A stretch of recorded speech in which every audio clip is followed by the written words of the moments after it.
Hi hello வணக்கங்க. இப்போ வந்து பார்த்துட்டு இருக்கிறது என்னன்னு பார்த்தீங்கன்னா, கிராமத்து சுவையில் சிக்கன் பெப்பர் ஃப்ரை தான் பார்க்க போகிறோம்.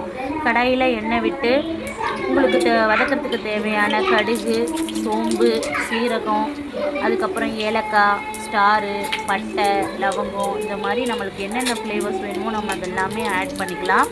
இது நல்லா பொரிஞ்சதுக்கப்புறமா பார்த்தீங்க அப்படின்னா கிராம்பு ஒரு 4 எடுத்து ஆட் பண்ணுறேன். அதுக்கப்புறம் வந்து சின்ன பெல்லாரி வெங்காயம், பெரிய வெங்காயம்னு ரெண்டையுமே நம்ம சேர்க்க போகிறோம். பெரிய வெங்காயத்தை மிக்ஸி ஜாரில் அரைச்சிக்கிட்டு சின்ன வெங்காயத்தை அப்படியே தான் நம்ம வதக்கிக்கிறோம். ஸோ இது நல்லா சுருண்டு வதங்கிறதுக்காக நான் கொஞ்சம் என்ன பண்ண போகிறேன் அப்படின்னா உப்பு சேர்க்குறேன். உப்பு சேர்த்து இதை நல்லா நம்ம எண்ணெய் பிரிஞ்சு வர அளவுக்கு நல்லா வதக்கணும். எதுக்காக உப்பு சேர்க்குறோம் அப்படின்னா அடி பிடிக்காது, அதே சமயத்தில் வெங்காயமும் நல்லா பொன்னிறமாக வதங்கும் அதுக்காக. இதுக்கப்புறம் நம்ம வந்து இஞ்சி பூண்டு விழுது சேர்க்குறோம் ஒரு 2 ஸ்பூனு. இதையும் நல்லா வதக்கிக்கணும். இஞ்சி பூண்டு சேர்த்ததுக்கப்புறமா கடாய் வந்து அடி பிடிக்க ஆரம்பிக்கும். ஸோ அதை அடி பிடிக்காத அளவுக்கு நல்லா வதக்கி விட்டுகிட்டே இருக்கணும்.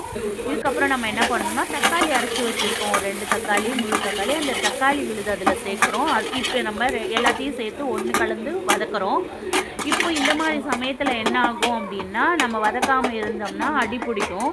ஸோ நம்மளுக்கு வந்து ஃப்ளேவர் வந்து மாறக்கூடாது. நம்மளுக்கு இதே அதாவது நம்மளோட அதாவது நம்ம செட்டிநாடு சிக்கன் வந்து பெப்பர் கிரேவி சாப்பிடும்போது எப்படி டேஸ்ட்டாக இருக்குமோ அதே ஃப்ளேவர் வேணும்னா நம்மளுக்கு அடி பிடிக்கக்கூடாது. அப்புறம் சிக்கனை நல்லா கழுவி வச்சுருந்ததை நம்ம இது உள்ளே சேர்க்குறோம். இதுக்கப்புறம் நம்ம என்னெல்லாம் பண்ண போகிறோன்னா மசாலா ஐட்டம்ஸ் எல்லாமே உள்ளே சேர்க்க போகிறோம்.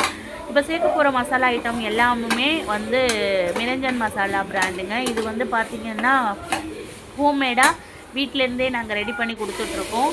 ஸோ நீங்கள் வாட்ஸ்அப்பில் கேட்டாலுமே உங்களுக்கு நாங்கள் டெலிவரி பண்ணுவோம். மஞ்சத்தூள், மிளகாத்தூள், கரம் மசாலா தூள் இதில் நம்ம சேர்த்துருக்கோம். கரம் மசாலாங்கிறது வந்து பார்த்திங்கன்னா not only garam masala, secret biryani masala, 65 gravy, தொக்கு, அதுக்கப்புறம் மட்டன் பிரியாணி, மட்டன் கிரேவி, குழம்பு எதுக்கு வேணாலும் நம்ம ரெடி பண்ணலாம்.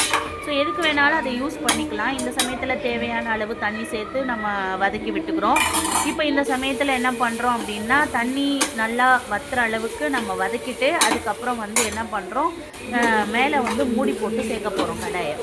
கடாயில் வந்து நம்ம என்ன பண்ணுறோம் மூடி போட்டு சேர்க்குறோம். ஏன்னா அதுக்கப்புறம் வந்து நம்ம என்ன பண்ணுறோம் பெப்பர் சேர்க்க போகிறோம். பெப்பர் சேர்க்குறது இது வந்து என்னென்னா பெப்பர் கிரேவிங்கும்போது காரம், மிளகாவோட காரம் வந்து கம்மியாக இருக்கணும், பெப்பரோட அளவு வந்து அதிகமாக இருக்கணும்.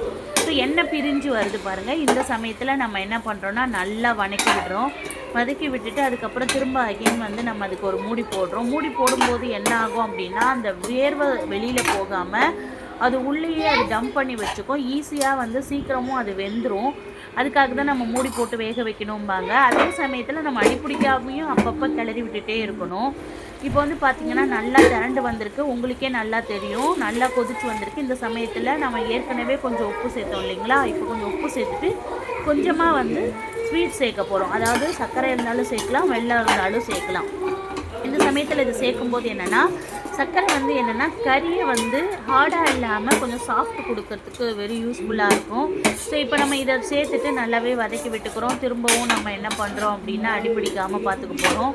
இதாங்க நம்மளோட ஒர்க்கே. அதுக்கப்புறம் வந்து உப்பு காரம் எல்லாமே சரியாக இருக்கா, எல்லாமே நல்லா இருக்கா, கரெக்டாக இருக்கான்னு சேர்த்துக்கோங்க. நீங்கள் அதிகமாக காரம் எடுத்துக்கிற மாதிரி இருந்தால் காரம் கூடுதலாக சேர்த்துக்கலாம். நான் பெப்பர் தூள் வந்து பார்த்திங்கன்னா 2 ஸ்பூன் தான் சேர்த்துருக்கேன். கடாயை போட்டு அகைன் மூடிட்டோம். தண்ணி சுண்டின உடனே வதக்கி பார்க்கலாம். இப்போ பாருங்கள் தண்ணியெல்லாம் சுத்தமாக சுண்டி வந்துருச்சு. இது கரெக்டான பதமாக இருக்குது. இந்த சமயத்தில் நம்ம ஸ்டவ்வை ஆஃப் பண்ணிடலான்னு நினைக்கிறேன். இதுக்கப்புறம் நம்ம என்ன பண்ண போகிறோம் அப்படின்னா கடாயில் மாற்றிடலாம். அதுக்கு நடுவில் என் பொண்ணு வந்து என்ன பண்ணுறாங்கன்னா டேஸ்ட்டு கொஞ்சம் கொடுங்க, நான் டேஸ்ட் பண்ணுறேன். எங்கள் வீட்டில் டேஸ்ட் பண்ணுற ஆள் யாருன்னா இவங்க தான். எனி டைம் எந்த பொருள் செஞ்சாலும் கிச்சனுக்கு வந்துடுவாங்க. என் பையனும் வந்துடுவாங்க, பொண்ணு வந்துடுவாங்க. பையன் வந்து அம்மா என்ன சமையல்னு கேட்பான். சாப்பிட்டுட்டே இருப்பான் நைட் சாப்பாடு. அம்மா காலையில் என்ன சமைச்சிங்க அப்படின்னு கேட்பான். அந்த மாதிரி ஆளாமல் இவங்க என்ன பண்ணுவாங்கன்னா நமக்கு வாசனை வந்துருச்சுனாலே எங்கே என் பொண்ணு காணான்னு பார்த்தா கிச்சனில் தான் இருப்பாங்க. வந்து டேஸ்ட்டு கொடுங்க அப்படின்னு சொல்லி வாங்கி சாப்பிடுவாங்க. உண்மையாலுமே டேஸ்ட்டெல்லாம் கரெக்டாக சொல்லுவாங்கங்க.